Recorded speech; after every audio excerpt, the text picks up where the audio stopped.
Hello students, welcome back to A Square classes.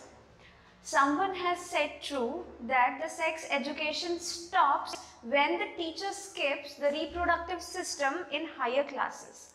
Okay, क्या आपने ये कभी ये कोट सुना है? And अगर सुना है तो बहुत अच्छी बात है, नहीं सुना तो here it is.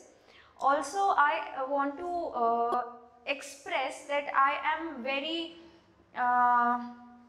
it is good to see actually that the CBSE portions and the state board portions also constitute these kind of chapters in their syllabus, so that the basic knowledge comes to you also, right? So from in today's lecture we are going to start we are going to study the birth control devices. In previous lecture we had seen what is reproductive health, how WHO has defined reproductive health, all the aspects of reproductive health, what are the problems related to the topic, what are the strategies that government has taken to elicit all the problems regarding this topic. So all the basic things required to know was discussed in the previous chapter. Now from today we are going to start the birth control devices. Okay, so let us begin. Our heading is birth control devices. In previous lecture we had studied population also, है ना? Population क्या होता है, population growth किस तरीके का होता है, what are the various terms related to population growth, all this we have seen in the first lecture of reproductive health. ठीक है, तो हमने ये भी डिस्कस किया था कि पॉपुलेशन जो बढ़ रही है उसको कंट्रोल करने की जरूरत है. अच्छा, what are the reasons of high population growth? Reasons क्या होते हैं पॉपुलेशन ज्यादा हो जाने के? पहली बात तो ये कि मैटरनल और इन्फेंट मोर्टेलिटी रेट, यानी कि मोर्टेलिटी रेट, डेथ रेट जो है वो डिक्रीज हुआ है. ठीक है, क्या हमने ये डिस्कस किया था? अगर नहीं भी किया था तो हम एक बार शॉर्ट में यहाँ पे डिस्कस कर लेते हैं. What are the reasons of high population? Okay, so reasons for high population. Okay, first is decrease in maternal and infant mortality rate. मतलब जो डेथ रेट है वो डिक्रीज हो गया है, किसका? मदर्स का और इन्फेंट का. ऐसा क्यों हुआ होगा? ऐसा इसीलिए हुआ होगा क्योंकि there is better medical facility. Also immunization play a very important role in maintaining maternal and infant health. ठीक है, उनको ज़्यादा मेडिकल फैसिलिटीज़ दी जाती हैं मदर और इन्फेंट को, और इम्यूनाइजेशन भी प्रोवाइड किया जाता है, जिसकी वजह से इन्फेंट और मैटरनल मॉर्टेलिटी रेट काफ़ी कम हुआ है. तो हमने क्या लिखा? There is better medical facility and immunization has also been introduced. ठीक है, also जो बर्थ रेट है उसमें भी डिक्रीज हुआ है. ठीक है, अब आपके दिमाग में ये आ रहा होगा कि बर्थ रेट अगर डिक्रीज हुआ है तो फिर पॉपुलेशन इंक्रीज क्यों हो रहा है? पॉपुलेशन इंक्रीज इसीलिए हो रहा है क्योंकि मैटरनल और इन्फेंट मोर्टेलिटी रेट डिक्रीज हुआ है. देखो, जो मरने की तादाद थी वो कम हो गई, और जो बर्थ की तादाद थी, बर्थ लेने का जो नंबर था वो भी कम हो गया. ओवरऑल जो जिसे मरना चाहिए वो ज़्यादा मर नहीं रहा है और बर्थ भी ज़्यादा नहीं हो पा रहे हैं. तो कंटिन्यूसली जब इसका आप एक ग्राफ देखेंगे तो आपको समझ में आएगा कि पॉपुलेशन इस वजह से कम नहीं हो रही है. समझ में? पॉपुलेशन कब कम होती? जब इन्फेंट और मैटरनल मोर्टेलिटी रेट इंक्रीज हुआ रहता और बर्थ रेट डिक्रीज का डिक्रीज ही रहता, तो भी पॉपुलेशन कम होती. क्यों? क्योंकि जन्म लेने वाले तो जन्म ले रहे हैं चलो, बट मरने वाले भी काफ़ी ज़्यादा हैं, तो पॉपुलेशन शायद कंट्रोल में आती. ठीक है, बट यहाँ पर बर्थ रेट तो डिक्रीज हो रहा है पर maternal and infant mortality rate तो ज़्यादा है ना, जिसकी वजह से जो पॉपुलेशन है उसमें काफ़ी इंक्रीज देखने मिलता है। इसलिए थर्ड पॉइंट क्या होगा, डिक्रीज्ड रेट्स।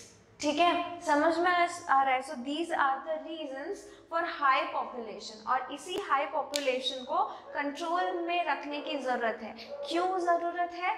क्योंकि there are very limited resources जो है हमारे पास वो लिमिटेड है, पर लोग बढ़ते गए तो वो जो रिसोर्सेज है काफ़ी जल्दी डिप्लीट होते जाएंगे और हमें ऐसा नहीं चाहिए। तो पॉपुलेशन को कंट्रोल में लाने की बहुत ज़्यादा ज़रूरत है, इसीलिए काफ़ी सारे बर्थ कंट्रोल डिवाइसेस इंट्रोड्यूस किए गए ताकि पॉपुलेशन को कंट्रोल में लाया जा सके। और कल मैंने आपको पॉपुलेशन नंबर्स भी बताए हैं ना, मैंने आपको ये बताया था कि जब 1947 चल रहा था तो जो पॉपुलेशन नंबर था वो 350 मिलियन था। ओके, बट इंडिया की बात कर रही हूँ मैं। बट जैसे ही 2011 का सेंसस हुआ, समझ में आया कि 1.3 बिलियन से भी ज़्यादा पॉपुलेशन हो चुकी है, and we are in the top most populated country. China के बाद सेकेंड नंबर जो आता है मोस्ट पॉपुलेटेड कंट्री में, वो इंडिया का ही आता है। ठीक है, तो ज़्यादा पॉपुलेशन होने की वजह से काफ़ी सारे प्रॉब्लम्स भी देखने मिल सकते हैं, जिसको सुधारने की ज़रूरत है धीरे धीरे। इसीलिए बर्थ कंट्रोल डिवाइसेस जो हैं उनको इंट्रोड्यूस कर किया गया। तो there are many types of birth control devices which we are going to discuss now. Okay, ये जो बर्थ कंट्रोल डिवाइसेस होते हैं, बर्थ कंट्रोल डिवाइसेस, इनको कॉन्ट्रासेप्टिव मेथड्स भी कहा जाता है, या कॉन्ट्रासेप्शन के लिए मेथड्स कहा जाता है बर्थ कंट्रोल डिवाइसेस को। ठीक है, तो मैं यहाँ लिख देती हूँ। और कॉन्ट्रासेप्शन, व्हाट इज कॉन्ट्रासेप्शन? मतलब रेस्ट्रिक्शन। किससे रेस्ट्रिक्शन? बेबी के बर्थ से रेस्ट्रिक्शन। मतलब जो भी कपल्स नहीं चाहते हैं कि उनको उस सर्टेन पीरियड में एक बेबी हो, या फिर कोई ऐसे रेप विक्टिम्स रहते हैं जो अनवांटेडली जो प्रेग्नेंट हो जाते हैं, जब वो नहीं चाहते हैं कि एक चाइल्ड को वो जन्म दें, तभी वो ये कॉन्ट्रासेप्टिव डिवाइसेस को, कॉन्ट्रासेप्शन को करवाना चाहते हैं। मतलब वो नहीं चाहते हैं कि बेबी को वो अभी बर्थ दे, क्योंकि वो अभी हैंडल नहीं कर पाएंगे, राइट। तो ये जो कॉन्ट्रासेप्शन है, ये कॉन्ट्रासेप्शन अचीव किया जाता है बाय सम कॉन्ट्रासेप्टिव डिवाइसेस, जिनको ही हम बर्थ कंट्रोल डिवाइसेस कहते हैं। ओके, तो एक्चुअली मुझे यहाँ पर कॉन्ट्रासेप्टिव डिवाइसेस लिखना चाहिए, कॉन्ट्रासेप्टिव डिवाइसेस। ठीक है, और कॉन्ट्रासेप्शन को हम कैसे डिफाइन करेंगे? The method to restrict the birth of baby, okay, that is contraception. या फिर the method to restrict implantation, okay, is known as contraception by some mean. अलग अलग मीन हो सकते हैं, is contraception. ओके, ठीक है। तो अब ये जो बर्थ कंट्रोल डिवाइसेस होते हैं वो जनरली दो तरीके के होते हैं। These are of two types। में यहाँ पे मैं लिख रही हूँ contraceptive devices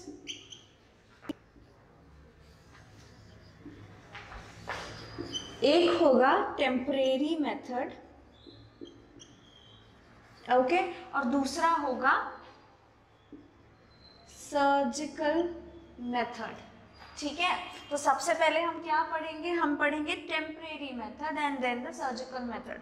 पहले हम एनलिस्ट कर लेते हैं टेम्परेरी मेथड में क्या क्या आएगा। ओके, तो सबसे पहले तो आएंगे कुछ नेचुरल मेथड्स। ठीक है, फिर आएंगे बैरियर्स, ओके, फिर आएंगे केमिकल मेथड्स, फिर आएगा intra uterine devices which are in short called as IUDs, ठीक है। उसके बाद आएंगे पिल्स, कॉन्ट्रासेप्टिव पिल्स, राइट। उसके बाद यहाँ पर आएंगे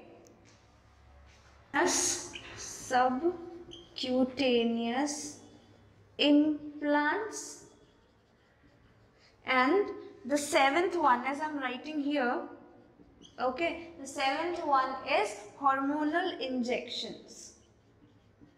तो ये जो टेम्परेरी मेथड्स होते हैं इनके भी 7 अलग अलग तरीके के मेथड्स होते हैं, ओके। तो द टेम्परेरी contraceptive devices या temporary method of contraception includes natural methods, barriers, chemical methods, IUDs, pills, subcutaneous implants and hormonal injections, ठीक है। And the surgical method involves first tubectomy and second is vasectomy. So we are going to discuss all these things now. सबसे पहले हम start करेंगे temporary method से, and then we are going to see the surgical method of contraception. So let's begin with the temporary method. Temporary, okay. So in temporary method, the number 1 is the natural method of contraception. So natural method. So in this method you need not to use anything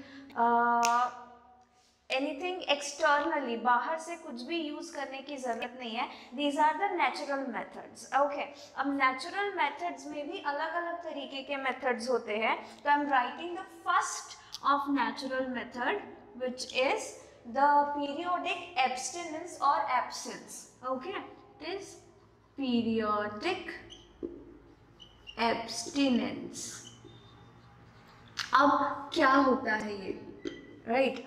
क्या होता है, आप menstruation cycle पढ़ चुके हैं जिसके दौरान मैंने आपको बताया है कि 14th डे पे ओव्यूलेशन होता है ना। 1 महीने की कंटिन्यूस साइकिल होती है मेंस्ट्रुएशन, और साइकिल के कुछ शुरुआती दिन में 4 से 5 दिन में ब्लीडिंग फेज देखा जाता है. उसके बाद आता है follicular phase and then is the ovulatory phase 14th day पे. तो क्या होता है, फर्टिलाइजेशन को अवॉइड करने के लिए जो कपल्स होते हैं वो 10 से 17वें दिन पे इंटरकोर्स को अवॉइड करते हैं. तो ये जो अवॉइड वो करते हैं सेक्सुअल इंटरकोर्स को during the 10th to 17th day of menstrual cycle, इस तरीके के नेचुरल मेथड को हम कहते हैं पीरियोडिक एब्स्टिनेंस, ओके. तो यहाँ पर हम लिखते हैं इस बात को, when couples avoid sexual intercourse during 10th to 17th day of menstrual cycle. ठीक है. तो क्या होगा, अब जब ओव्यूलेशन हो रहा है 14th डे पे और स्पर्म आया ही नहीं फर्टिलाइज करने के लिए, तो फर्टिलाइजेशन कैसे होगा, राइट. तो फर्टिलाइजेशन नहीं हो पाएगा, and this is how the couple avoids the chances of pregnancies, okay. So this is the periodic abstinence. This method is not so effective क्योंकि क्या होता है, अलग अलग लेडीज में ओव्यूलेशन का टाइम डिफर कर सकता है, क्योंकि आपको पता है 28 डेज का साइकिल होता है, थोड़ा ऊपर नीचे चलता रहता है, राइट. अब मान लो जल्दी ओव्यूलेशन हो गया या फिर लेट ओव्यूलेशन हो रहा है, तो फिर ये टेक्निक कोई काम की नहीं रहेगी. इसीलिए this particular method is not so effective, okay. The second natural method we have is the coitus interruptus. Now, what happens in this particular method?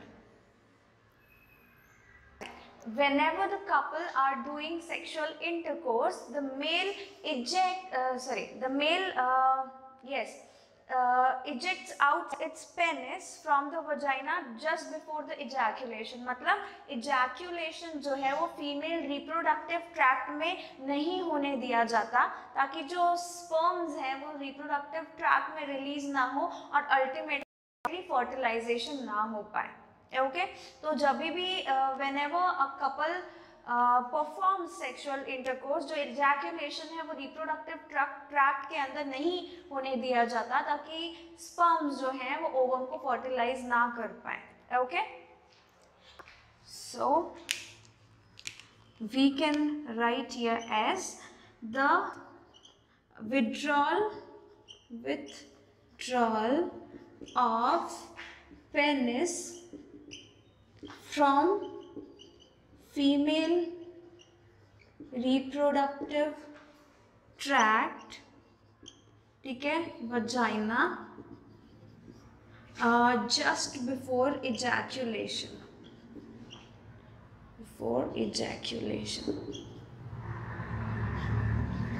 तो इजैक्यूलेशन से जस्ट पहले अगर मेल अपने पेनिस को विड्रॉ कर लेता है फीमेल के रिप्रोडक्टिव ट्रैक्ट से, तो जो सीमन है वो रिप्रोडक्टिव ट्रैक्ट में नहीं आएगा और स्पर्म फर्टिलाइज नहीं कर पाएंगे ओवम को. So this is periodic abstinence is the first method of natural contraception, and this coitus interruptus is the second one. We have a third type of natural method also, which is known as lactational amenorrhea.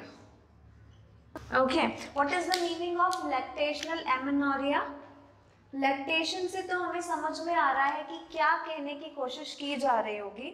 Amenorrhoea के बारे में भी मैं आपको बता चुकी हूँ. Amenorrhoea मतलब पीरियड्स का ना आना, राइट. मेंस्ट्रुएशन साइकिल जब मैं आपको पढ़ा रही थी तो मैंने मेंस्ट्रुएशन से रिलेटेड कुछ टर्म्स आपको बताए थे, amenorrhea, dysmenorrhea, menorrhagia, right, etcetera. तो क्या होता है, whenever the female is in lactating period, यानी कि जैसे किसी फीमेल ने किसी बच्चे को जन्म दिया है तो उसके लगभग 6 मंथ तक ओव्यूलेशन नहीं होता है. ओके, और ओव्यूलेशन अगर नहीं हो रहा है तो फिर फर्टिलाइजेशन का कोई चांस ही नहीं होता. तो this is a very smart thing which a body does, ठीक है, फीमेल की बॉडी जो करती है. पर ये याद रखना कि ये लैक्टेशनल एमेनोरिया हर विमेन में दिखाई दे ऐसा ज़रूरी नहीं होता, इसीलिए ये जो मेथड है वो बहुत कम इफेक्टिव होती है. ओके, तो हम यहाँ लिख लेते हैं, there is no ovulation in the lactating females up to 6 months after delivery. Okay, so this method is not very effective क्योंकि ऐसा जनरली नहीं होता है कि सारे वुमेन में लैक्टेशनल एमेनोरिया देखा जाए. Okay, so not so effective. हमने इसकी बात नहीं की, कोइटस इंटरप्टस कितना इफेक्टिव है इसकी बात नहीं की, तो it is also not effective, not very effective. Why? Because this ejaculation is a very pleasurable experience specially for males. तो ज़रूरी नहीं है कि ये पर्टिकुलर जो मेथड है वो परफॉर्म कर पाए, और अगर नहीं परफॉर्म कर पा रहे हैं तो बात ही नहीं आती है. बट अगर परफॉर्म भी कर पा रहे हैं तो हो सकता है कि इजैकुलेशन जो है वो थोड़ा जल्दी हो जाए एंड स्पर्म जो है वो ओवम के कांटेक्ट में आ जाए, right. That is why this method is also not effective. So we have 3 methods of natural contraception, which is सबसे पहले periodic abstinence, second is coitus interruptus, and third one is lactational amenorrhea. Okay समझ में आ रहा है? तो ये तीनों जो तीनों मेथड्स हैं वो नेचुरल कॉन्ट्रासेप्शन के अंदर आते हैं, and these are not the very effective methods for contraception. Okay, so up next, after natural method, we are going to study the barrier method. So there are some barriers which does not allow fertilization temporarily.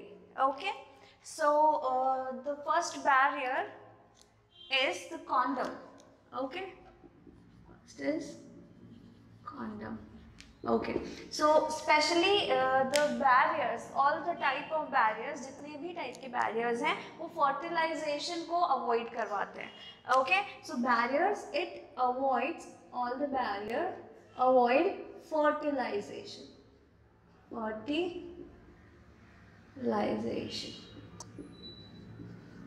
Okay, right. So condom is the first barrier which we are studying. Condom is both for males and females, and they are generally used to cover the penis in case of males and vagina in case of females, and it is made up of thin rubber or latex. So we will write here, made of thin rubber or latex sheath, is available for male and female both. Available for both males and females. Okay, so these condoms just cover the penis, as I told you. So male condom covers penis in case of males, ठीक है, and vagina in case of females, right? And especially the female condoms are known as femidums. Okay, so the female condoms are also called as femidums. तो समझ में आया आपको क्या होता है? What is this condom? It is made up of very thin rubber or latex sheath. It is available both for males and females. It covers penis in case of males and vagina in case of females. And female condoms are also known as femidums. Okay, so this was about condoms. There are also many types of barriers other than condoms which are available in market. Those are the diaphragm, cervical caps, and the walls. Okay, so let's talk about them also. Second is the diaphragm. So this type of barrier is generally for females. Okay, this diaphragm, walls and cervical caps, these are also made with the thin rubber and latex. और ये जो contraceptive methods होते हैं, यानी कि ये जो barriers होते हैं वो काफ़ी ज़्यादा इफ़ेक्टिव होते हैं. ठीक है, लगभग काफ़ी हाई रेट होता है इसका, 90% रेट होता है फर्टिलाइजेशन को प्रिवेंट करने का. राइट, अब ये जो डायफ्राम्स और वॉल्स और सर्वाइकल कैप्स होते हैं ये इजी टू यूज़ भी होते हैं, एंड इससे कोई साइड इफ़ेक्ट भी नहीं होता. ओके, तो अगर मैं तीनों की एक साथ बात करती हूँ, diaphragm, cervical caps and walls, right, तो किस तरीके का नज़र आएंगे ये cervical caps and diaphragm? Diaphragm एक कप लाइक स्ट्रक्चर होगा, राइट, इस तरीके का, जो फीमेल के सर्विक्स के पोर्शन में इंसर्ट किया जाएगा। और लगभग इन ये जितने भी टाइप के बैरियर्स होते हैं इनको लगभग 6 घंटे तक सेक्सुअल इंटरकोर्स के बाद भी वही रहने दिया जाता है। ओके, तुरंत इसको रिमूव नहीं किया जाता। So this kind of shape is of diaphragm. Cervical caps जो होते हैं वो मिनिएचर डायफ्राम्स होते हैं, मतलब ये कुछ ऐसे दिखाई देंगे, कुछ इस तरीके के, मतलब डायफ्राम का ही छोटा रूप है cervical cap, but it is very easy to insert also, और उस प्लेस में वो ज़्यादा देर तक टिका रहेगा और इरिटेटेबल भी नहीं होता है, और वॉल्स भी इसी तरीके का बैरियर होता है। ठीक है, समझ में आ रहा है? तो ये जो बैरियर्स होंगे diaphragm, cervical caps and vaults, they are generally for female which cover the female cervical part. Okay, तो डायफ्राम थोड़ा बड़ा होगा साइज में, सर्वाइकल कैप जो होगा कंपैरेटिवली शॉर्ट होगा, और वॉल्स भी शॉर्ट ही होता है। ओके, तो ये जो 3 टाइप के बैरियर्स होते हैं वो जनरली फीमेल्स यूज करेंगी for contraception. This is a barrier method for females for contraception. Okay, और इन सेक्सुअल इंटरकोर्स के तुरंत बाद इनको नहीं रिमूव किया जाता, लगभग 6 घंटे तक इनको प्लेस में रहने दिया जाता है, उसके बाद रिमूव किया जाता है। They are very easy to insert also, they are very available in the market also, and they are non irritable. ठीक है, तो हम as a whole barrier method के लिए लिख सकते हैं that this method, this barrier method यहाँ पर is very effective and there is no side effect of this barrier method. Okay, so we had completed 2 methods of contraception in birth control devices, okay, or contraceptive devices, which are natural method and barrier methods. The third method is the chemical method. Is this chemical method now? Chemical method is a method of contraception in which certain jellies or the creams or foams are applied. Okay, so these jellies or creams or foams are used by the couple. Generally it is inserted in the cervical region before the sexual intercourse. Okay, so I'm writing here foams, jellies and creams are used. And what does these creams and jellies or foams contain? They contain spermicides. Okay, spermicides क्या होते हैं? Spermicides are the chemicals which kill the sperm. So the chemicals which kill the sperm.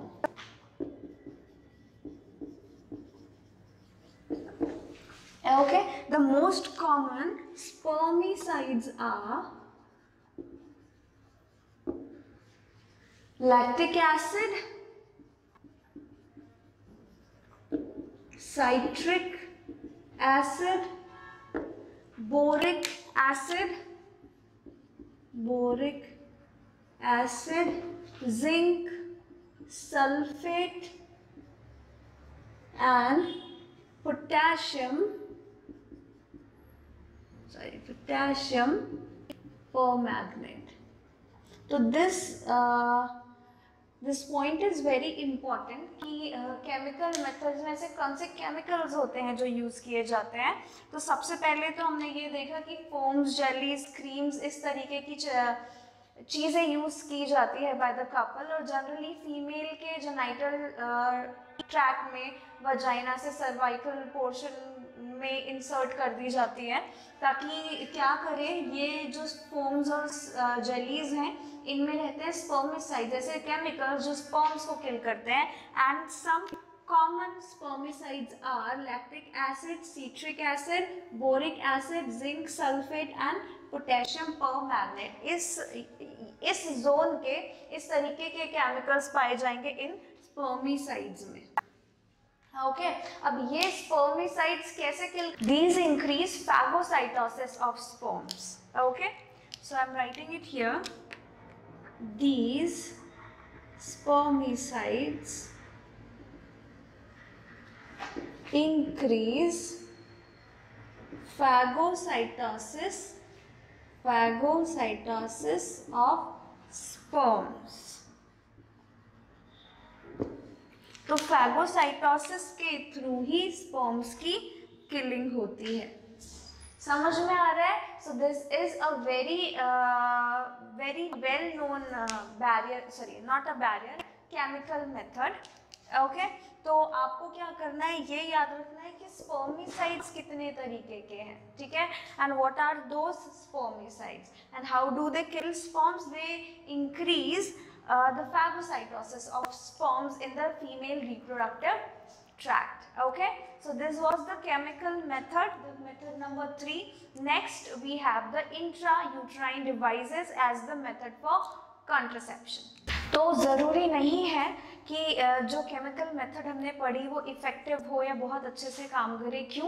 क्योंकि वो सारे के सारे sperms का phagocytosis नहीं करवा सकती. हो सकता है कुछ स्पर्म्स बच जाएं जो ओवम को जा करके फर्टिलाइज कर दे. So these methods of chemical contraception are not so effective.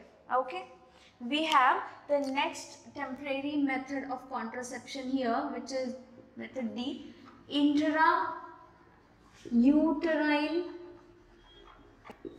devices. So what are these intrauterine devices? You can guess it by the name that inside uterus some devices are going to be placed.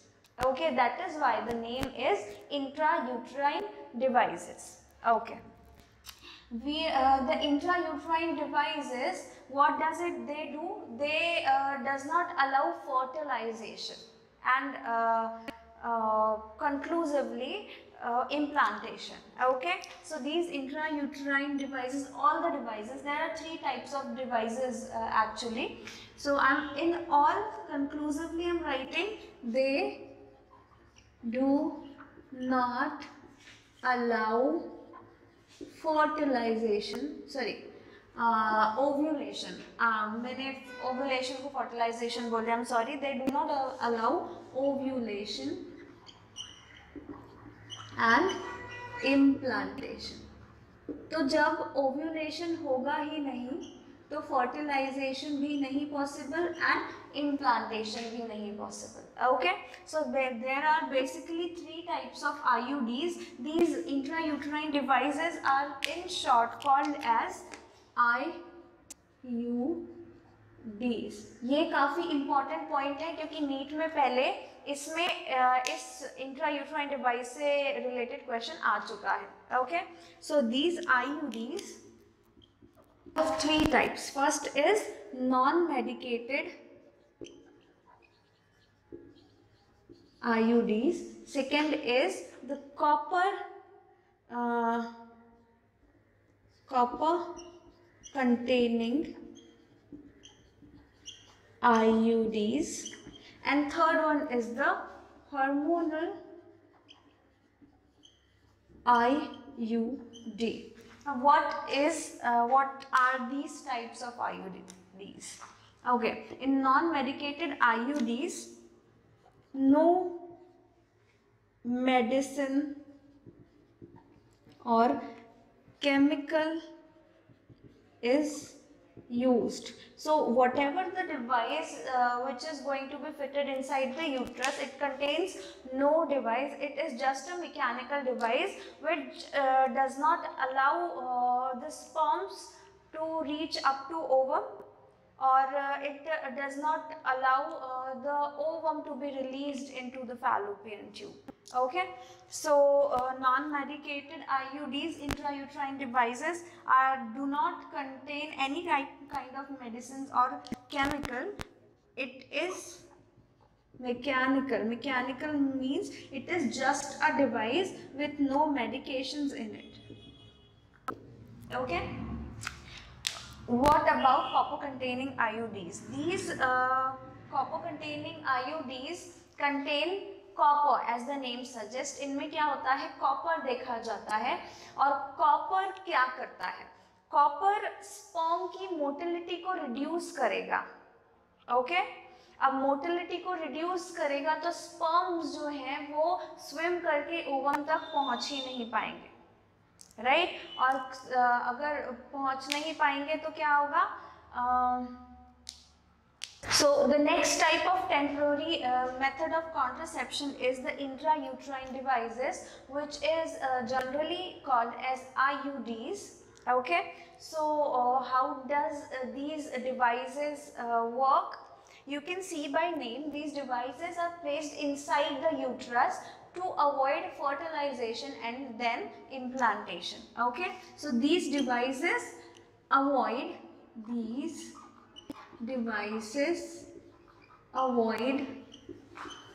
fertilization and implantation. Okay, so ये जो devices होते हैं ये 3 तरीके के होते हैं। IUDs are of 3 types. First is non medicated IUDs. Okay, second is copper containing IUDs, and the third one is hormonal or hormone releasing IUDs. Okay, अब ये 3 तरीके के जो IUDs हैं क्या होते हैं, देखो। नॉन मेडिकेटेड IUD जो होता है वो जस्ट एक मैकेनिकल डिवाइस होता है जिसको यूट्रस के अंदर फिट कर दो तो वो स्पर्म को रोकने की कोशिश करता है, ओवम तक नहीं जाने देता। Okay, so it is a mechanical device, purely mechanical device which does not contain any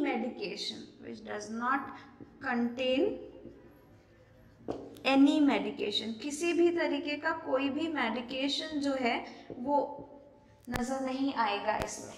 Okay, so it is just a mechanical device which is not allowing sperms to flow up to the ovum. Okay, next is copper containing IUDs, and these are very famous. Okay, these are the very famous one. Copper containing IUDs जो होते हैं ये they release copper को release करते हैं। Okay, and what does copper do in turn, these copper ions does not allow sperms to flow up to ovum by decreasing the motility of sperms. ठीक है, तो ये कॉपर क्या करेगा, motility कम करवाएगा स्पर्म्स की। So release copper which reduces motility of sperm. अगर sperm की मोटिलिटी ही बहुत कम हो गई तो वो फ्लो करके ओवम तक पहुंच ही नहीं पाएगा और इन टर्न फर्टिलाइजेशन नहीं हो पाएगा, तो which reduce motility of sperms. Okay, तो नीट में पहले ये क्वेश्चन आ चुका है कि कॉपर टी में कॉपर आयन क्या रोल प्ले करता है इस इंट्रायूट्राइन डिवाइस में, तो copper reduces the motility of sperms. Okay okay, next is the hormone releasing IUD। तो जो भी इंट्रायूट्राइन डिवाइस यूट्रस के अंदर फिट की जाएगी वो हार्मोन को रिलीज करेगी, प्रोजेस्टेरॉन को। तो it releases hormone progesterone. Okay, और ये प्रोजेस्टेरोन क्या करवाएगा, ये फर्टिलाइजेशन के बाद इम्प्लांटेशन नहीं होने देगा। यानी कि या तो ये जो इंट्रायूट्राइन डिवाइस है या तो फर्टिलाइजेशन नहीं होने देंगे और अल्टीमेटली फिर इम्प्लांटेशन तो नहीं हो पाएगा, या फिर अगर फर्टिलाइजेशन हो भी गया तो इम्प्लांटेशन नहीं होगा। तो ये जो हार्मोन रिलीजिंग IUDs होते हैं ये they make the uterine wall unfit for implantation. Also जो cervix वाला portion है, cervical mucus का synthesis बढ़ा देता है ताकि mucus में trap हो जाए sperms और ovum तक पहुंच ही ना पाए. Okay, so hormone, it releases hormone progesterone. It does not allow uterus wall to be fit for implantation. Implantation के लिए यूट्राइन की वॉल्स को उतना फिट नहीं रहने देगा कि मतलब जो डेसिडुआ है वो फॉर्म नहीं होने देगा इम्प्लांटेशन के लिए. डेसिडुआ क्या होता है वो हम पढ़ चुके हैं. Okay, also and increase formation of mucus plug. तो mucus plug जो होता है सर्विक्स में उसका फॉर्मेशन और ज़्यादा उसकी जो म्यूकस कंसंट्रेशन है वो बढ़ जाती है, तो स्पर्म्स को उससे निकलने में और स्विम करके ओवम तक जाने में बहुत ज़्यादा परेशानी होती है. ठीक है, सो what are the examples of these intrauterine devices? First, IUDs, we have the example of Lippes loop. Okay, in copper containing IUDs we have the example of copper T, copper 7 and multi-load 365. For hormone releasing IUDs we have the example of, where should I write? I am writing here. Okay, the example is Progestesert. Progestesert is the example. Okay, so we had just now discussed about the intrauterine devices, and it is a very important point to remember for NEET. These devices are the devices which are inserted inside the uterus of a female. So these intrauterine devices, as the name suggests, is only for female. Okay. So these devices avoid fertilization and implantation. IUDs are of three types: non-medicated IUDs, copper-containing IUDs, and hormone-releasing IUDs. In non-medicated IUDs, it is just a mechanical device and it does not contain any kind of medication in it. It does not allow the sperm to flow up to ovum. Okay, the example is Lippes loop. Second IUD is the copper containing IUD. It releases copper which reduces the motility of sperm, and as a result the sperm is not able to flow up to the ovum for fertilization. The example is copper T and copper 7. Multiload 365 is also an example of copper releasing IUDs. The last one is hormone releasing IUDs. These devices release progesterone, okay, in high amount, and it does not allow uterus wall to be fit for implantation, and these also increase the formation of mucus, the formation of mucus, and thickens the mucus plugs so that the sperm could not reach up to the ovum for fertilization. Okay, and these devices are very easy to insert. These devices are always inserted by a technical person, the doctor or a nurse. Okay, तो ऐसे ही किसी से भी insertion नहीं करवा सकते हैं. Insertion should also be always be performed by the trained person, the doctor or a nurse. These are very effective. ठीक है, ये जो कॉन्ट्रासेप्शन के मेथड्स होते हैं बहुत इफेक्टिव होते हैं, क्योंकि ये जो कॉपर आयंस हैं वो भी काफ़ी इफेक्टिव होते हैं. Progesterone also play a very important role in stopping the fertilization. Okay, also पर एक इसका हार्मफुल इफेक्ट ये है कि कुछ साइड इफ़ेक्ट्स हो सकते हैं. हो सकता है कि ये यूट्रस में जाने के बाद थोड़ा इरिटेशन कॉज करे, तो इरिटेशन भी फील हो सकता है, और कभी कभी थोड़ा ब्लीडिंग भी कॉज कर सकते हैं. So heavy irritation and heavy bleeding is the side effect of this intrauterine device. Okay, so I am writing here as side effects. What are the side effects? Heavy irritation. It is not necessary that it will cause the irritation, but it can cause irritation. So, heavy irritation and menstrual bleeding. The side effects of IUDs. तो जितने भी अलग अलग तरीके के contraceptive methods हैं, कुछ के साइड इफेक्ट्स हो सकते हैं पर कुछ के नहीं भी हो सकते हैं। तो इस हिसाब से कंपेयर करके लोग जनरली अलग अलग तरीके के कॉन्ट्रासेप्टिव मेथड्स को यूज करते हैं। ओके, तो अभी तक हमने देख लिया है intrauterine device which is the fourth method of the temporary contraception. Now up next we are going to study the next method of contraception. Now the fifth method of contraception, which is under the temporary method, and it is the oral contraceptive pill. We could have included this particular type of contraception in chemical method, right?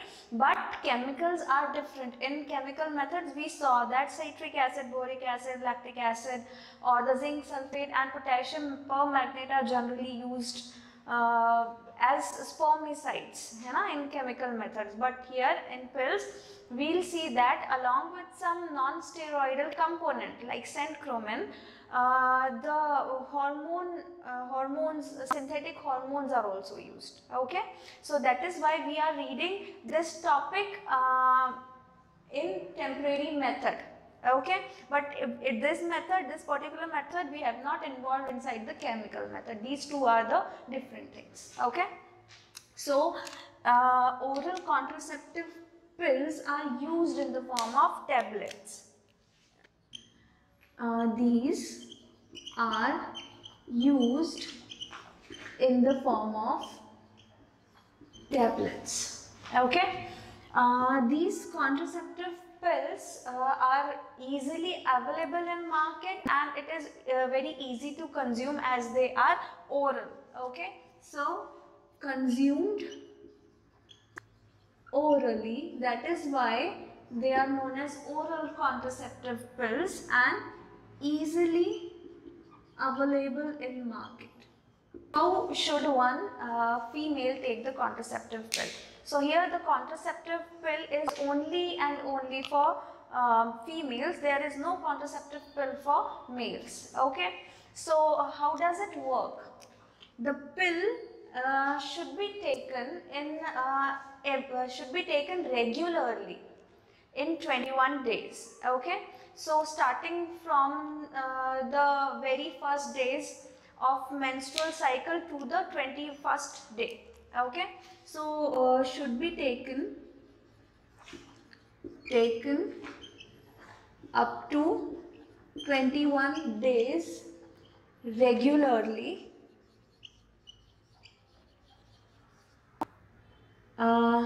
after which a gap of 7 days should be maintained. These pills can be taken every day. So for 21 days, the female has to continue the uptake of these pills, and after that, once the 21-day day period is complete, the female has to take a gap of 7 days also. Okay, so by this way, the whole month is covered, right?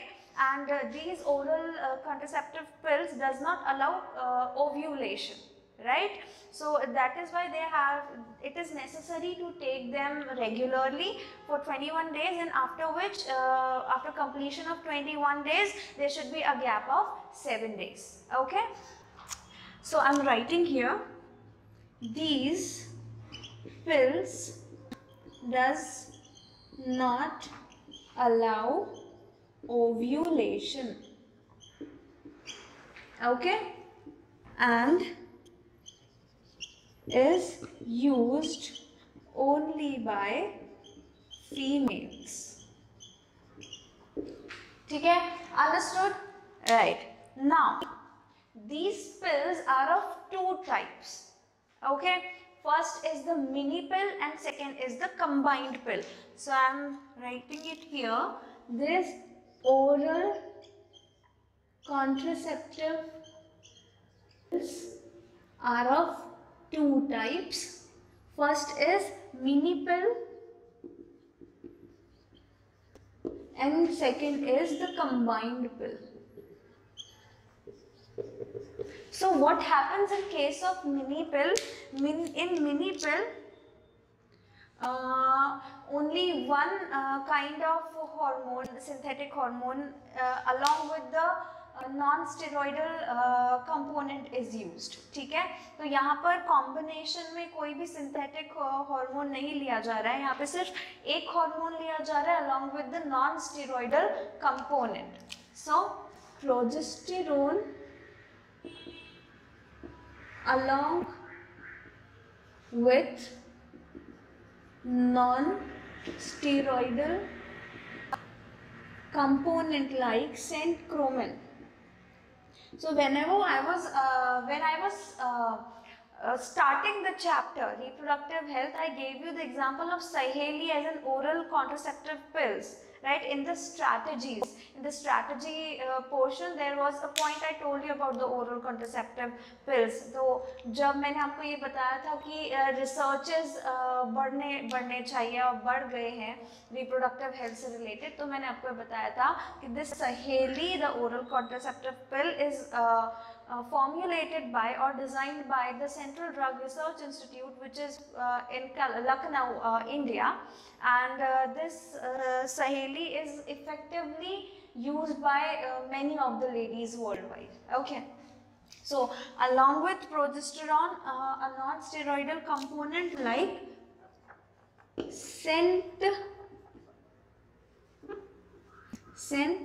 centromin is used. So this point is very important. Okay, so underline it. The progesterone is used as the synthetic hormone and centromin, the non-steroidal component, is used here. Okay, and what is the example of this mini pill? The famous example is Saheli. Okay, it is designed by the CDRI, Central Drug Research Institute, Lucknow in India, and it is very easily available in the market. Okay, so these are the regular pills. Second, there are combined pills also available in the market. In this type of pill, two synthetic hormones are used together as a pill. Okay, so estrogen along with progesterone is used. Progesterone is used. Okay, and we have the examples of Mala D and Mala N. Okay, so Mala D and Mala N are the types of combined pills as an oral contraceptive pill. Okay, so what we had read in this particular topic, there are some oral contraceptive pills which are used as an effective method of contraception inside the temporary method. Okay, so these are used in the form of tablets. Tablets के form में ही use होता है, इसीलिए oral और इसे orally लेते हैं, है ना, इसीलिए oral contraceptive pill बोलते हैं. So it is consumed orally, easily available in market. Also it should be taken up to 21 days regularly, after which a gap of 7 days should be maintained, and after the completion of the gap also, the 7 days, starting from the first to 5 days, the female should start taking these pills. Okay, these pills does not allow ovulation and is used only by females. There are two types of oral contraceptive pills. First is mini pill and the second is combined pill. In mini pill, only one synthetic hormone along with the non-steroidal component like centromin is used. The example is Saheli, as developed by Central Drug Research Institute, Lucknow, India. Okay, in combined pill, two types of synthetic hormone is used. One is estrogen and progesterone. They are used together in a pill. That is why the name of pill is the combined pill. Example is Mala D and Mala N.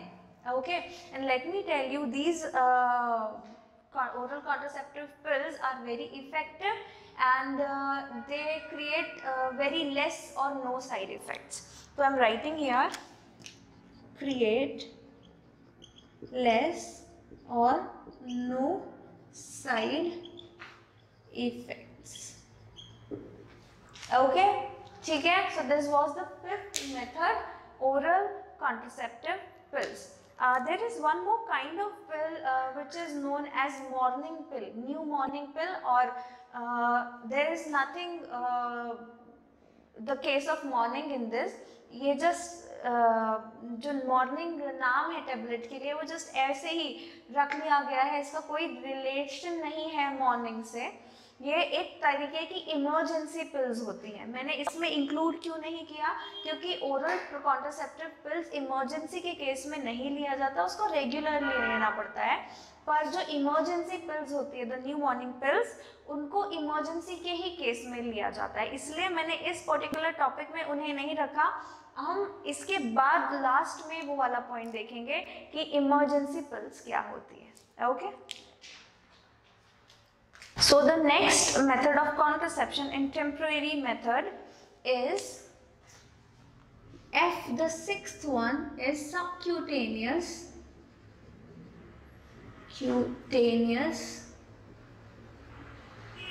implants. तो शब्दों से ही आपको, term से ही आपको समझ में आ रहा होगा क्या होती है ये डिवाइसेस. सबक्यूटेनियस मतलब स्किन के अंदर, इम्प्लांट करना मतलब इंजेक्ट करना नहीं, कुछ प्लांट कर देना है ना, कुछ फिट कर देना, उसको इम्प्लांट कहते हैं. तो क्या होता है, generally 6 matchstick kind of tablet, matchstick के साइज की जो टैबलेट है, वो स्किन के अंदर, एल्बो के ऊपर, इनर आर्म में, अंडर के साइड में, यानी इस जगह पर ओके इम्प्लांट कर दी जाती हैं. अब इनमें क्या होते हैं, इनमें होते हैं हार्मोन्स जो जनरली रिलीज होते रहते हैं और ओव्यूलेशन को नहीं होने देते. ओके, तो हर 3 मंथ के बाद ये इम्प्लांट्स, नहीं सॉरी, ये जो सबक्यूटेनियस इम्प्लांट्स हैं, इनको रेगुलरली नहीं लेना पड़ता है. एक बार इम्प्लांट हो गए तो लगभग 5 years तक ये काम करते हैं. Okay, so I'm writing it here. Subcutaneous implants are, these are 6 matchstick sized tablets. Matchstick के साइज की टैबलेट्स होती हैं which are implanted underside of arm above elbow. तो एल्बो के ऊपर वाले पोर्शन में, अंडर साइड आर्म के जगह पर, यहाँ पे 6 मैचस्टिक साइज के टैबलेट्स को इम्प्लांट कर दिया जाता है, और वो जनरली ओव्यूलेशन कॉज नहीं होने देते. ओके, और ये कब तक इफेक्टिव रहते हैं, 5 years तक इफेक्टिव होते हैं, और जनरली इसके कोई साइड इफेक्ट्स भी नहीं होते. So these are very effective methods of contraception. Okay, so writing here, these are very effective implants for contraception, as they does not allow ovulation, और इनका जो वाइबिलिटी पीरियड है वो भी काफ़ी लंबा होता है. These are active up to, range भी है हमारे पास, पर मैक्सिमम 5 है, तो मैं 5 ही बता रही हूँ, 3 to 5 years. Okay, and these create no side effects. These create no side effects. Okay, so this is about the subcutaneous implant. Up next, the next method of contraception we have is the hormonal injection. Okay, so hormonal injection. What is this hormonal injection now? Some injections are taken as a method of contraception, and these injection does not allow again ovulation. So this is only for female. तो ज़्यादातर जितने भी हम devices देख रहे हैं वो females के लिए ही applicable है, males के लिए नहीं, because they check ovulation. Okay, so जो हार्मोनल इंजेक्शन है वो 3 महीने के इंटरवल में लेना पड़ता है. So I am writing here, these are the injections containing high dose of hormones which do not allow ovulation. ठीक है, तो इस तरीके की इंजेक्शन होती हैं जिनमें हाई डोज अमाउंट में हार्मोन्स रहते हैं और वो हार्मोन्स जो हैं वो ओव्यूलेशन को अलाउ नहीं करते. These are generally taken in the gap of 3 months. So generally injected in the gap of 3 months. So if the female wants to continue this, she has to take this within 3 months. So after completion of 3 months, she takes one injection, and then it goes for 3 months, and after completion of those 3 months, she has again she needs to inject these hormonal injections. Okay, so these are also the effective method of contraception. So these are effective. Okay, तो समझ में आ रहा है किन चीज़ों की हमने बात की सबक्यूटेनियस इम्प्लांट्स की और हार्मोनल इंजेक्शन की. दोनों ही मेथड जो होते हैं वो काफ़ी इफेक्टिव होते हैं एंड इरिटेबल भी नहीं होते, साइड इफेक्ट्स भी इनके ज़्यादा नहीं होते. सबक्यूटेनियस इम्प्लांट्स में 6 मैच स्टिक साइज के टैबलेट्स जो हैं वो आर्म के अंदर साइड एल्बो के ऊपर इम्प्लांट कर दिए जाते हैं, and they release hormones every time in small content. लगभग 5 साल तक ये काम आते हैं. The maximum range is 5 years, and they check ovulation. Also, the hormonal injection contains a high dose of the hormones in it, which does not allow ovulation, and hence for the fertilization and implantation. Also, these are generally injected in the gap of 3 months, and these are also very effective. Okay, so up to now we have completed all the temporary methods of contraception. सिर्फ एक method जो मैं आपसे बोल रही थी emergency pills वाली, मैं अभी आपको बताती हूँ कि वो इमरजेंसी पिल्स क्या होती हैं. Last method of contraception inside the temporary method is the morning after pills. These are also known as new morning pills. ठीक है, and these are the emergency pills. इसमें मॉर्निंग का कोई काम नहीं है, पता नहीं मॉर्निंग क्यों रखा है इसका नाम.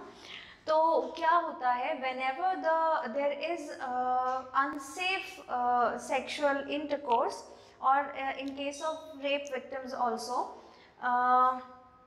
क्या होता है कि after intercourse, when the female does not want any kind of implantation and the development of child, so what does she do? She can take some pills within 72 hours of intercourse. So intercourse होने के 72 hours के अंदर जो female है, if she does not want a child, if she does not want to be pregnant, she can take these pills. Okay, तो इसीलिए इसका नाम है इमरजेंसी पिल्स, क्योंकि इमरजेंसी के कंडीशन में ली जाती है. मतलब अगर अनसेफ इंटरकोर्स हुआ है, या फिर जो पहले कॉन्ट्रासेप्टिव के मेथड यूज किए होंगे वो अनइफेक्टिव रहे, which leads to and she wants कि it should not leads to pregnancy, ठीक है। या फिर रेप विक्टिम के केस में भी अगर प्रेगनेंसी नहीं चाहती हैं जो भी फीमेल्स, वो इमरजेंसी के तौर पर 72 आवर्स के अंदर ये इमरजेंसी पिल्स को ले सकती हैं। दीज आर ओरल पिल्स, ठीक है। और ये पिल्स क्या करेंगी, इम्प्लांटेशन नहीं होने देगी, राइट। तो ये जो इमरजेंसी पिल्स है इसका नाम ही इसलिए रखा गया है क्योंकि इमरजेंसी में ही यूज होंगी। तो अब हम इसके बारे में थोड़ा सा लिख लेते हैं। इन case of not unsafe, I should write unprotected intercourse, unprotected sexual intercourse or failure of contraception. For example, if the barrier, the condom gets tear and the ejaculation of sperm is inside the reproductive tract of female, तो ये जो contraception का method उन्होंने पहले use किया था which is the barrier condom, वो उतना इफेक्टिव नहीं रहा, फेल हो गया कंट्रासेप्शन में, तो फिर उस केस में भी मतलब तब प्रोटेक्शन तो लिया था पर प्रोटेक्शन काम नहीं आया, उस केस में भी ये पिल्स ली जा सकती है। So in case of unprotected sexual intercourse और फेलियर ऑफ कंट्रासेप्शन और in case of rape,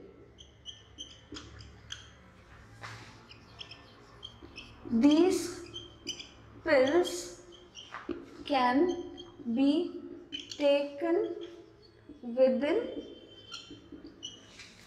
72 hours of intercourse. Okay, 72 hours के अंदर लेना पड़ता है। These avoid implantation.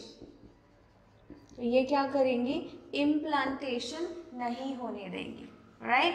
And these pills are known as emergency pills क्योंकि इमरजेंसी में 72 hours के अंदर जिनको लेना पड़ता है। तो examples of these are I pill, unwanted 72 और पिल 72। तो इस नाम से ये जो इमरजेंसी पिल्स हैं जिनको मॉर्निंग आफ्टर पिल्स भी कहा जाता है, ये ली जा सकती हैं। And these are effective also, पर साइड इफेक्ट्स बहुत ज़्यादा होते हैं। What are the side effects? Side effects are heavy bleeding, rashes,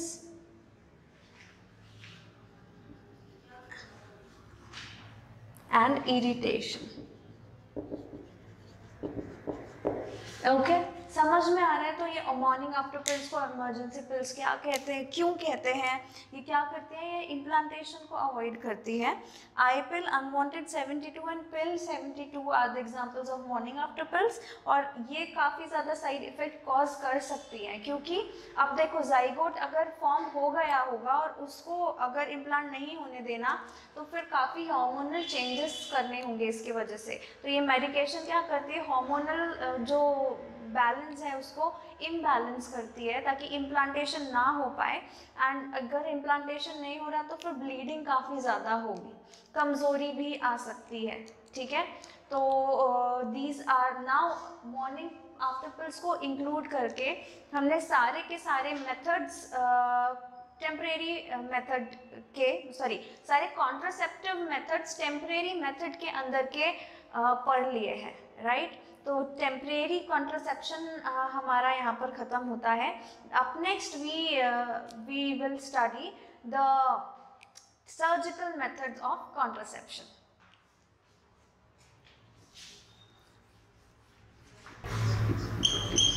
So first one was the temporary method of contraception. Okay, and second is the surgical method.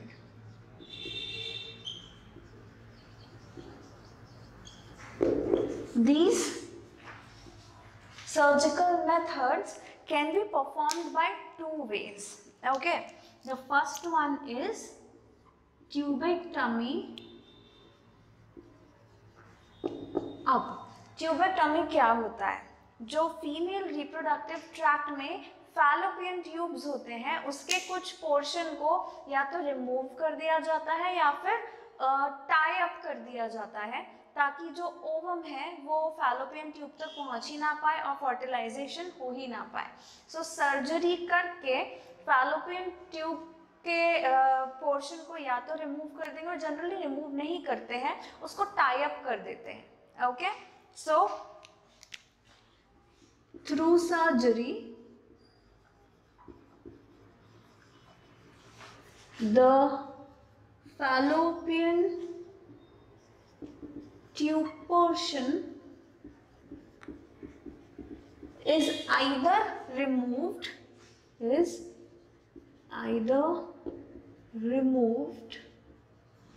or tied. तो इस तरीके की surgical method को हम tubectomy कहते हैं. Okay, next is vasectomy. Vas deferens पता है ना मेल्स में? अच्छा, this is done only in females क्योंकि फैलोपियन ट्यूब तो फीमेल्स में है ना, it is very common. Okay, तो वेसेक्टमी यानी वास्ट डिफरेंस कहाँ है? मेल्स में है. तो जनरली ये प्रोसीजर किसमें किया जाता है? मेल्स में किया जाता है. Okay, so through surgery portion of vas deferens is either removed और जनरली रिमूव नहीं किया जाता है, टाई कर दिया जाता है. अगर टाई कर दिया गया है तो इट इज रिवर्सिबल ऑल्सो. ठीक है, तो रिवर्स करनी है. अगर आपने निकाल दिया पोर्शन तो फिर रिवर्स नहीं कर पाएंगे, it will lead to sterility then. और अगर टाई कर रहे हैं तो हो सकता है कि टाई जो किया है, टाई को रिमूव कर दिया, नॉट को जो आपने बांधा था वो रिमूव कर दिया, तो नॉर्मल पोजीशन में आने के चांसेस रहते हैं रिप्रोडक्टिव स्ट्रक्चर्स के. ठीक है, बट काफ़ी सारे केसेस में ये देखा गया है कि नॉर्मल फंक्शन करना, फिर इतना टाई अप रहने के बाद फिर नॉर्मल फंक्शन करना उन स्ट्रक्चर्स का मुश्किल हो जाता है. तो बोला तो जाता है कि ये रिवर्सिबल होते हैं बट इरिवर्सिबल भी साबित हो सकते हैं. हालांकि हम लिखेंगे कि ये रिवर्सिबल है बट इरिवर्सिबल भी काफ़ी लोगों में साबित हुए हैं. Okay, so through surgery portion of vas deferens is either removed or tied. Okay, these surgical methods are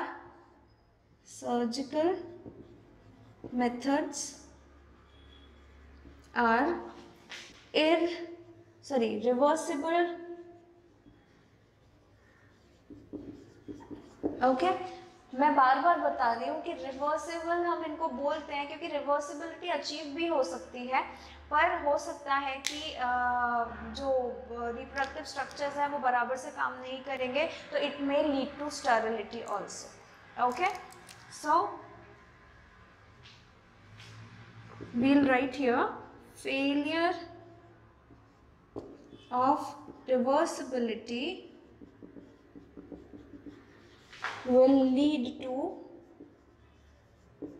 sterility. समझ में आ रहा है? और इसके साइड इफेक्ट्स भी हो सकते हैं.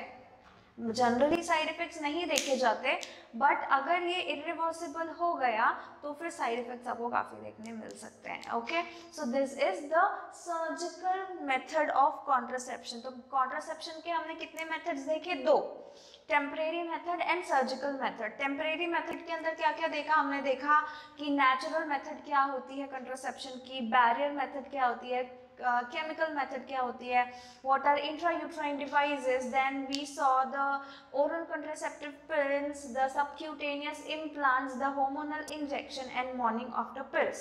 इतनी सारी हर चीज़ें हमने देखी टेम्परेरी मेथड के अंदर.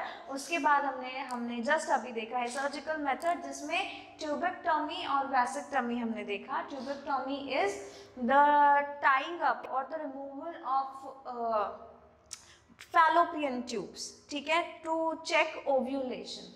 वेसेक्टॉमी मेल्स में की जाती है, ट्यूबेक्टॉमी फीमेल्स में की जाती है. मेल्स में क्या किया जाता है, जो वास्ट डिफरेंस का कुछ पोर्शन जो है वो जनरली टाई अप कर दिया जाता है, ओके, ताकि सीमन में स्पर्म्स का इजैकुलेशन ना हो. मतलब सीमन तो इजैकुलेट होगा ही फिर भी, पर उसमें स्पर्म्स जो है वो नहीं रहेंगे, क्योंकि स्पर्म्स को डिलीवर करने वाली डक्ट जो है, द वास्ट डिफरेंस, उसको टाई अप कर दिया गया है, ठीक है.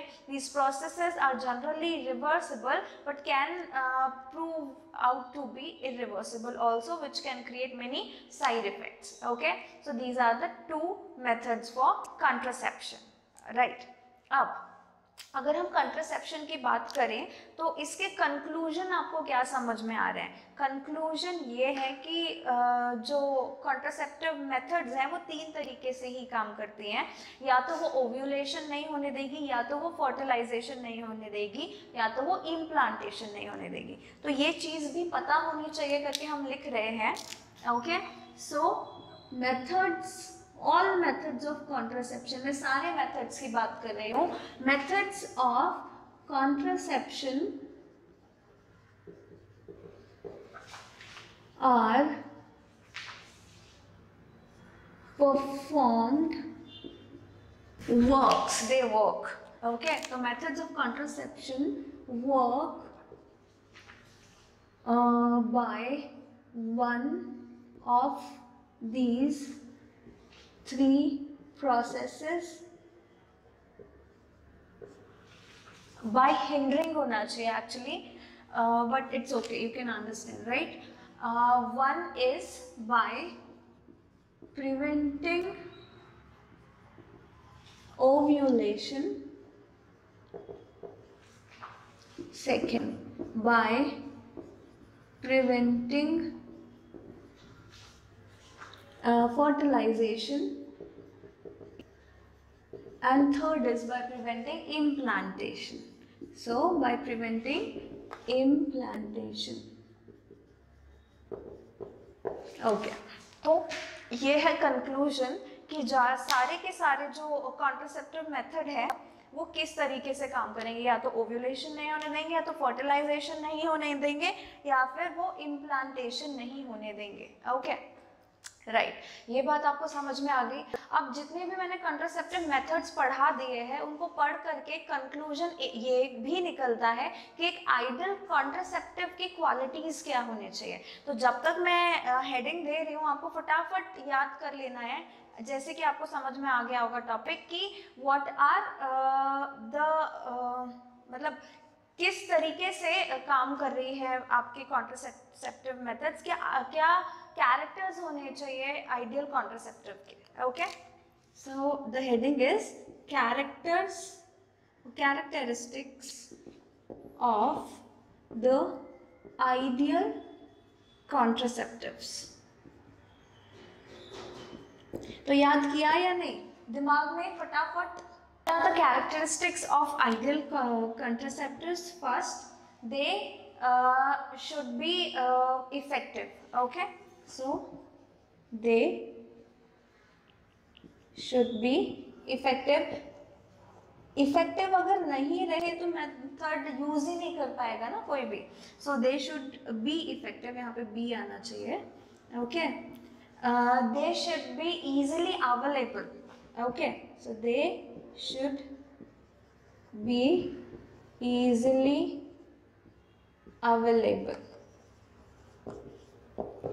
Also they should be cost effective. cost effective होनी चाहिए ताकि ज़्यादा से ज़्यादा लोग जो है उसे यूज कर पाए. Okay, so they should be cost effective. And fourth point is they should be reversible, क्योंकि अगर वो इरिवर्सिबिलिटी कॉज कर रहे हैं तो फिर उन्होंने अपना काम यानी कॉन्ट्रासेप्टिव मेथड्स ने अपना काम अच्छे से किया ही नहीं, क्योंकि जितने भी हमने मेथड्स देखे सर्जिकल को छोड़ के टेम्परेरी, वो टेम्परेरी ही होना चाहिए। अगर वो परमानेंट हो गए तो they will lead to sterility, right? So they should always be reversible. So they should be reversible. So these are the characteristic of an ideal contraceptive. Okay, तो हमने कॉन्ट्रासेप्शन से रिलेटेड सारे टर्म्स देख लिए हैं, कौन से होते हैं, उनके एग्जांपल्स क्या होते हैं, टेम्परेरी मेथड क्या होती है, सर्जिकल मेथड क्या होती है, आइडियल कॉन्ट्रासेप्टिव के कैरेक्टर्स क्या होने चाहिए, right? All the things we have completed in this particular lecture. So in another lecture, इसके बाद का जो मैं लेक्चर लूँगी उसमें हम क्या कवर करने वाले हैं, उसमें हम देखेंगे कि मेडिकल टर्मिनेशन ऑफ प्रेगनेंसी क्या होता है, what are the diseases which are actually related to the reproductive tract, और we can say the sexually transmitted disease. एक पर्टिकुलर मैनर में मैं बोलूँ तो सेक्सुअली ट्रांसमिटेड डिसीज क्या होती हैं, उस पॉइंट को हम कवर करेंगे. Types of sexually transmitted diseases also and the further more important topics, right? तो अभी तक के लिए ये लेक्चर में हमने काफ़ी कुछ कवर कर लिया है. आप आई होप कि आपको समझ में आई हो चीज़ें. अगर आई हो तो बहुत अच्छी बात है, अगर ना आई हो तो प्लीज़ अपने मैसेजेस को मुझ तक कन्वे करिए ताकि मैं आपके प्रॉब्लम्स का सोल्यूशन जल्दी से जल्दी आपको दे पाऊँ. Till then be safe at home, eat a lot, sleep a lot, study a lot, and we'll meet in the next lecture. Up till then, have a nice day.